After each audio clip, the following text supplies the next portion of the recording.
Degree 2 psychopathology honours का class है, paper 3 है। आज का टॉपिक है nature of the somatoform disorder. कहने का तात्पर्य हिंदी में इसको कहेंगे काय प्रारूप विकृति के स्वरूप क्या है, कैसा है काय प्रारूप विकृति का स्वरूप क्या है, इसके संबंध में हम लोग जानेंगे आज।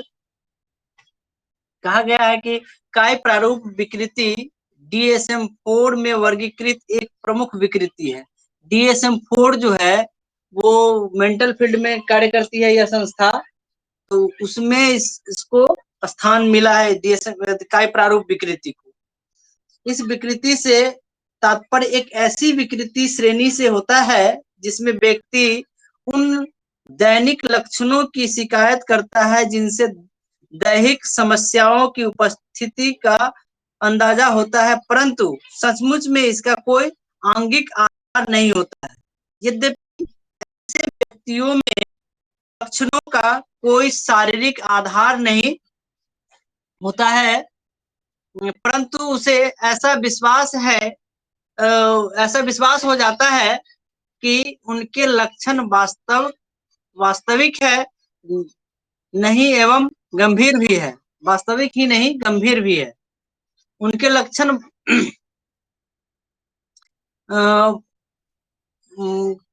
को जानने के लिए 5 ऐसे कसौटी दिया गया है जिसके आधार पर हम काय प्रारूप विकृति के व्यक्ति को पहचान सकते हैं। ठीक है, पहला है रोगी के दैहिक कार्यों में कुछ परिवर्तन हुआ हो, जैसे बहरापन या पक्षाघात। पक्षाघात को अंग्रेजी में पैरालिसिस कहते हैं। तो काय प्रारूप विकृति में कुछ शारीरिक सिम्टम्स, शारीरिक लक्षण दिखता है, जिसमें पहला है कि उसको सुनाई कम देता हो, सुनाई कम देने लगता है, या फिर क्या कहते हैं पैरालाइज्ड हो गया हो या पैरालिसिस अटैक कर गया हो। दूसरा है ऐसे लक्षणों की व्याख्या ज्ञात दैहिक हालातों के रूप में किया जाना संभव नहीं है, जैसे बहरापन या पक्षाघात के उत्पन्न होने पर भी उसका कोई अस्थायी क्षति का कोई सबूत न हो। यानी कि उसको जैसे पैरालिसिस अटैक करता है, तो पैरालिसिस किस परिस्थिति में अटैक करता है, या तो उसका हाई ब्लड प्रेशर हो गया तब, और नहीं तो क्या कहते हैं कहीं गिर गया, चोट लग गया ब्रेन में, तब उसको पैरालिसिस अटैक करता है। लेकिन इस मानसिक रोग में जो है उसका फिजिकल कोई सिम्टम्स ही नहीं दिखता है, लेकिन शारीरिक लक्षण दिखता है, लेकिन उसका कारण शारीरिक नहीं होता है, मानसिक होता है। ठीक है, तीसरा है इस बात का धनात्मक सबूत हो कि रोगी के दैहिक लक्षणों मनोवैज्ञानिक कारकों से संबंधित हो। उसका जो शारीरिक लक्षण है, जैसे पैरालिसिस कर, तो उसका कारण जो है वो मनोवैज्ञानिक होना कि शारीरिक हो। चौथा है रोगी में प्रायः दैहिक क्षति के प्रति उदासीनता रहती हो, अर्थात उसे अपने दैहिक लक्षणों के प्रति कोई विशेष चिंता नहीं हो। वो जो भी शारीरिक लक्षण दिखाता है उसके प्रति वो चिंतित नहीं रहता है। हाथ मान लीजिए हाथ नहीं उठ रहा है तो कोई बात नहीं है, ऐसे ही झुला करके ही चलेगा, जैसे सामान्य व्यक्ति चलने का कोशिश करता है वैसा प्रयास करेगा, लेकिन वैसा वो नहीं पाता है। उसको कहीं कोई टेंशन नहीं होता है कि भाई हमारा हाथ नहीं उठ रहा है। क्यों? क्योंकि यह एक मानसिक रोग है। 5वां पॉइंट है कि रोगी द्वारा दिखलाए चिंता उसके ऐच्छिक नियंत्रण के बाहर हो। ठीक है, ऐच्छिक उसकी इच्छा के उसके कंट्रोल से बाहर यदि होता है तो उसको हम समझेंगे कि उसमें सोमैटोफॉर्म डिसऑर्डर है। निष्कर्ष स्वरूप हम कह सकते हैं कि यदि किसी रोगी में उपर्युक्त 5 कसौटियों के अनुरूप लक्षण पाए जाते हैं तो उसे निश्चित रूप से काय प्रारूप विकृति या सोमैटोफॉर्म डिसऑर्डर का रोगी कहा जाएगा। उपरोक्त विवेचना से काय प्रारूप विकृति का स्वरूप स्पष्ट हो जाता है। इसमें मुख्य रूप से रोगी को दैहिक क्षति होता है, परंतु उसका कारण मनोवैज्ञानिक होता है। शारीरिक क्षति होता है लेकिन उसका कारण मनोवैज्ञानिक होता है। विशेष रूप से बहरापन तथा पैरालिसिस का सिम्टम्स दिखता है और इसका प्रति रोगी काफी उदासीन रहने लगता है। और जो है रोग के प्रकार यानी कि सोमैटोफॉर्म डिसऑर्डर कितने प्रकार के होते हैं? पांचों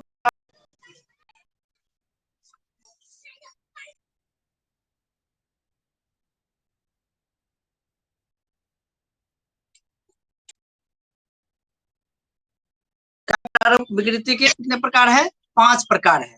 पहला है शरीर दुष्क्रिया आकृति विकृति, इसको अंग्रेजी में यदि कहेंगे तो बॉडी डायस्मॉर्फिक डिसऑर्डर कहा जाता है पहला प्रकार में। यह किस तरह का रोग है उसके बारे में जान लीजिए। इस विकृति में रोगी को अपने चेहरे से कुछ कल्पित दोष उत्पन्न हो जाने की आशंका उत्पन्न हो जाती है। संभव है कि रोगी को यह कि उसका दिनों दिन बड़ा होता जा रहा है।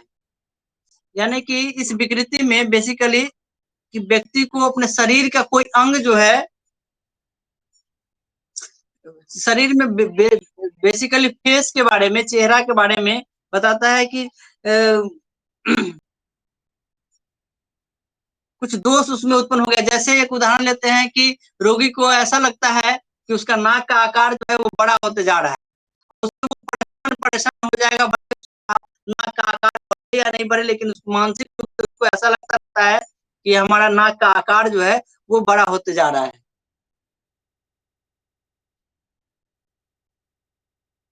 इस तरह की कल्पित दोष से वह इतना अधिक चिंतित रहता है कि उसके दिन प्रतिदिन के सामाजिक जीवन में काफी परेशानियां आ जाती है। यानी कि किसी व्यक्ति को यह फील होने लगे कि हमारा नाक का जो आकार है वो दिन प्रतिदिन बढ़ता ही जा रहा है, तो उससे परेशान हो जाएगा और परेशानी जैसे ही आएगी उसका सामाजिक जीवन जो है वो उथल पुथल हो जाएगा। समाज में भी उसको लोगों से मिलना जुलना वो कम कर देगा। उसको लगेगा कि हमारा नाक जो है वो बहुत बड़ा होते जा रहा है, लोग देखेगा तो क्या कहेगा। तो वो वैसे व्यक्ति हमेशा घर में संबद्ध कम सोच है। इस तरह की विकृति वाले अधिकतर रोगी यूरोपियन एवं एशियन देशों के मानसिक अस्पताल में कुछ देखने को मिलते हैं। एशियन एवं यूरोपियन देशों में इस तरह के रोगी अधिकतर पाए जाते हैं। दूसरा है रोग भ्रम, इसका दूसरा प्रकार है सोमैटोफॉर्म डिसऑर्डर का दूसरा प्रकार रोग भ्रम।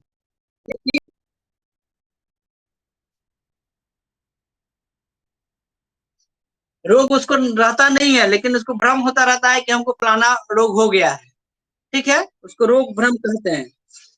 इस रोग में रोगी अपने स्वास्थ्य के बारे में जरूरत से ज्यादा सोचता है और चिंतित रहता है। उसके मन में हमेशा यह बात आती रहती है कि उसे कोई ना कोई रोग शारीरिक बीमारी हो गई है और उसकी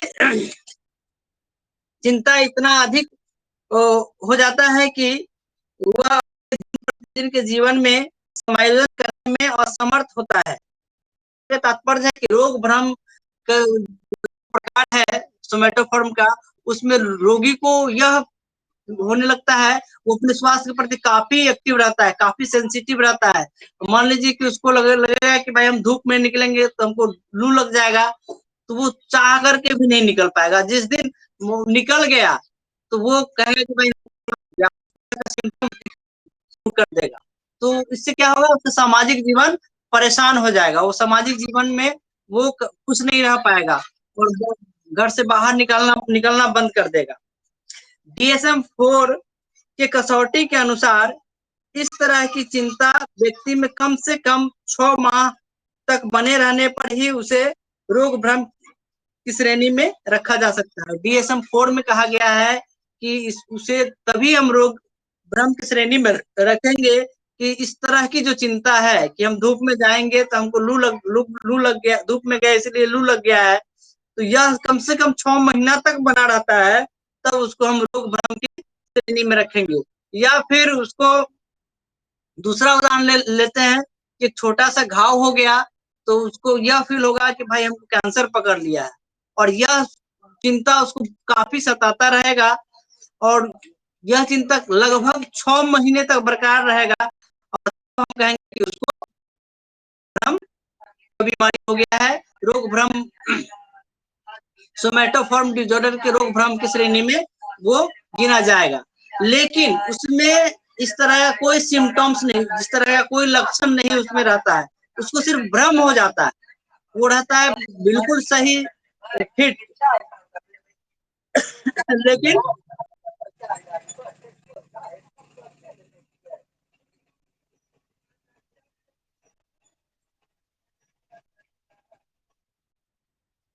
इस तरह के रोगी में रोग के लक्षण सीमित नहीं रहता है। कभी कभी उन्हें लगता है कि पेट में कोई भयानक रोग हो गया है, तो उसके लिए उसके सिर में कुछ गड़बड़ी आ जाता है।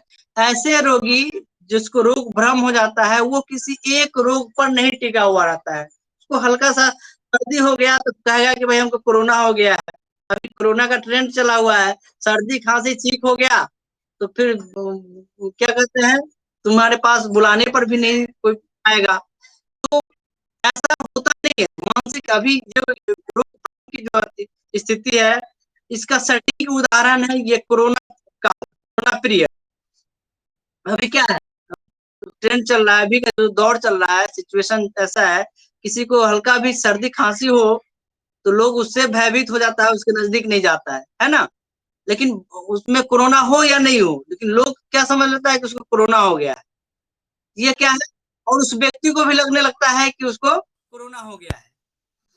और वाकई में ऐसा होता नहीं है, वाकई में ऐसा होता नहीं है। नेक्स्ट देखते हैं, तीसरा इसका प्रकार है कायिक विकृति।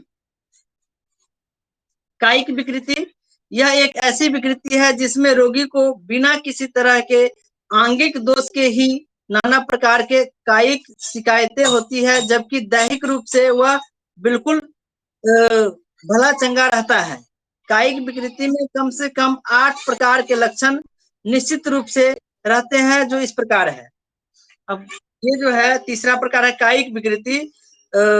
इसमें इसको जो जानने, इसको पहचानने के लिए जो है लक्षण वो 8 प्रकार का है, 8 लक्षण है। कौन कौन सा है वो जान लीजिए। 4 तरह के सिर दर्द, सर में जो दर्द होता है वो 4 प्रकार से बताएगा। कैसा कैसा दर्द बताएगा वो मैं बता रहा हूँ। उसके बाद पेट, पीठ तथा छाती। कहा दर्द जो बताया 4 तरह का दर्द, उसमें पहला होगा सर दर्द, दूसरा होगा पेट में दर्द, तीसरा होगा पीठ में दर्द, और चौथा होगा छाती में दर्द। वो प्रकार में से कोई ना कोई प्रकार का शिकायत वो बताएगा ही। दूसरा है 2 आमाशय लक्षण। आमाशय मीन्स होता है पेट, पेट का 2 लक्षण और बताएगा। हाँ, क्या होना, उल्टी करना या मिचली आना। क्या और मिचली, उसको हमेशा वोमिटिंग कर देगा या फिर जी घबराने लगेगा, वोमिटिंग टाइप का होगा, तो उसको अमाशय का सिम्टम्स कहा जाता है, अमाशय का लक्षण कहा जाता है। या फिर मांस तीसरा है एक लैंगिक लक्षण। जैसे लैंगिक लक्षण का इसमें है, बताया गया है, जैसे स्वप्न दोष या स्खलन उसको कहते हैं, मानसिक श्राव आदि। इस दोनों में से एक में एक शिकायत पुरुष है, और स्खलन होता है पुरुषों में होता है ये, और महिलाओं में मानसिक श्राव। चौथा है एक कूट स्थाविक लक्षण, जैसे मध, कंठ दर्द, विभ्रम, पेशाब में कठिनाई आदि। ये सब लक्षण उसमें दिखाई देता है। ये 8 प्रकार में से कम 2 से 3 प्रकार उसमें है, तब हम इसको एक विकृति के प्रकार में रखेंगे। उसके बाद है नेक्स्ट है सचमुच में कायिक विकृति की शुरुआत किशोरावस्था में होती है। इस रोग की शुरुआत निश्चित रूप से 30 साल से पहले होती है। इस रोग का शुरुआत किशोरावस्था में और 30 साल से पहले की अवस्था में होता है। किशोरावस्था कब से प्रारंभ होती है? 12 साल के बाद, 12 साल के बाद से प्रारंभ होती है और 25 साल तक चलती है। लेकिन इसीलिए ये बताया कि कभी कभी 25 से आगे भी हो जाता है। तो स्टडी में पाया दिया कि भाई किशोरावस्था से लेकर 30 साल से पहले तक की अवस्था में यह रोग हो सकता है। चौथा है काय प्रारूप दर्द विकृति। काय प्रारूप दर्द विकृति चौथा पॉइंट है। इस विकृति में रोगी गंभीर तथा अस्थायी तौर पर दर्द का अनुभव करता है। यानी कि जो भी दर्द होगा वो काफी पेनफुल होगा, काफी गंभीर होगा और अस्थायी रूप से। अब सर में ही दर्द है तो अस्थायी रूप से उस सर में दर्द करेगा और एवरीडे शिकायत करेगा कि आज मेरे सर में बहुत तीव्र दर्द हो रहा है और उसका टाइमिंग भी नहीं रहता है। अब कभी नहीं कहेगा कि हमारा सर का दर्द गया है। कभी कभी बेचैन हो जाएगा काफी तीव्र गति से, तो उसको लगता रहता है काफी हाईली दर्द हो रहा है, उसको हम बर्दाश्त नहीं कर पाएंगे। इस तरह से इसीलिए उसको कहा गया अस्थायी तौर पर दर्द का अनुभव करता है। जबकि इस तरह का दर्द का कोई दैहिक आधार नहीं होता है, जबकि उसका शारीरिक कोई आधार नहीं होता है। मनोवैज्ञानिक आधार की वजह से उसमें दर्द होता रहता है। इस तरह का दर्द प्रायः हृदय या महत्वपूर्ण अंगों के क्षेत्र से संबद्ध होता है। बेसिकली में दर्द एक तो छाती हो गया, उसके बाद सर में दर्द बताएगा। कई प्रकार से वो करता है। सामान्यतः इस तरह के दर्द की उत्पत्ति का संबंध किसी प्रकार के संघर्ष या तनाव से होता है। इस तरह का जो भी दर्द है उस वैसे व्यक्ति को यह रोग मानसिक रोग हो सकता है जो काफी तनाव में रहता है, काफी तनाव में उसका जीवन जीता है, या फिर संघर्षशील रहता है, काफी स्ट्रगल करता है लाइफ में। परिवार के लिए स्ट्रगल हो या फिर पढ़ाई में स्ट्रगल हो, तो इस तरह के जो भी है उस व्यक्ति में यह सिम्टम्स होने की संभावना अधिक रहती है या रोग होने की संभावना अधिक हो जाती है। पांचवा है रूपांतर विकृति। यानी रूपांतर में होता है कि चेंज होता रहता है, बदलता रहता है। कन्वर्जन डिजॉर्डर इसको अंग्रेजी में कहा जाता है। काय प्रारूप विकृति में सबसे सामान्य व प्रबल विकृति रूपांतर विकृति है, जिसे पहले रूपांतर हिस्टीरिया के नाम से जाना जाता था। फ्राइड पहले ऐसे मनोवैज्ञानिक थे जिन्होंने इस रोग के लिए रूपांतर पद का उपयोग किया था। रूपांतर विकृति वैसे विकृति को कहा जाता है जिसमें व्यक्ति के तनाव, मानसिक संघर्ष आदि की अभिव्यक्ति कुछ दैहिक लक्षणों के रूप में होते हैं और उसका कोई दैहिक आधार नहीं होता है। कहने का तात्पर्य है कि जो भी लक्षण दिखाता है दैहिक रूप में लक्षण दिखाता है, लेकिन उसका आधार शारीरिक नहीं होता है, मानसिक होता है। समझ में आया? निष्कर्ष स्वरूप कह सकते हैं इस प्रकार हम देखते हैं कि काय प्रारूप विकृति के उपर्युक्त कई प्रकार है, जिसमें सामान्य बात यह देखने को मिलता है कि सभी तरह के प्रकारों के केवल शारीरिक लक्षण दृष्टिगोचर होता है। यानी कि जितने भी प्रकार के इसमें लक्षण है वो ये है, वो सब शारीरिक लक्षण होता है, लेकिन आधार उसका शारीरिक नहीं होता है। तो आज का क्लास यहीं पे समाप्त होता है। क्योंकि लेट से आप आए हैं तो थोड़ा ज्यादा हम समय दे दिए हैं। क्लास में जब टाइम टेबल के आधार पर आप क्लास अटेंड करेंगे और इस क्लास का जो भी है वीडियो हो या फिर यूट्यूब चैनल भी है मेरा, उस पर सब डाल रहे हैं। यूट्यूब का लिंक भेज देंगे। हाँ? ग्रुप में भेज देंगे, ग्रुप में वीडियो भी भेज देंगे और ये भी। और कोशिश मैं करता हूँ कि इसका ये जो है मटेरियल उसका पीडीएफ बना करके इसी में असाइनमेंट होता है, असाइनमेंट में यदि हो जाएगा तो उसको हम डाल देंगे, वहां से आप लेकर के पढ़ लीजिएगा। ठीक है? आज फर्स्ट डे था। ओके, आज फर्स्ट डे था लेकिन टाइम पे रहिएगा। और भी अच्छे से क्लास दे पाएंगे। थर्ड पार्ट सब है, एकदम टाइम पे रहता है, 12-14